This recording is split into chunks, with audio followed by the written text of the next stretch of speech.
ఏ మతమైనా సరే అది మన మతమే. ప్రజలందరూ మన ప్రజలే.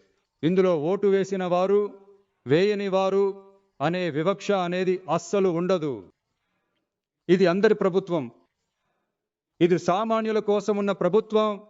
ఇది కులమతాల హద్దులను దాటిన ప్రభుత్వం. ఇది వివక్షను చూపని ప్రభుత్వం. ఇది సంస్కృతిని కాపాడే ప్రభుత్వం, సంస్కారవంతమైన ప్రభుత్వం, రాజకీయ కారణాల కోసం ఎవరిని బాధ పెట్టని ప్రభుత్వం. ఇవన్నీ రాను రాను అర్థం చేసుకుంటారు. కాబట్టి ఉలిక్కిపడి జవాబివ్వడం కన్నా ధైర్యంగా పనిచేసి విజయం సాధించే ప్రభుత్వం. ఇది పదవి, అధికారం కోసం ఏర్పడిన ప్రభుత్వం కాదు. నమ్మిన ప్రజలకు రుణం తీర్చుకోవడానికి ఏర్పడిన ప్రభుత్వం. అధికారం చూపి బెదిరించదు, అందరినీ హక్కున చేర్చుకునే ప్రభుత్వం. ఎవరిపైన ద్వేషం చూపని ప్రభుత్వం, అందరినీ ప్రేమించే ప్రభుత్వం.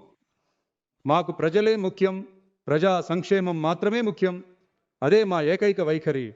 కాబట్టి మనసాక్షి ఉన్న ప్రజాస్వామ్యానికి మద్దతిచ్చిన అందరికీ మరోసారి నా ధన్యవాదాలు.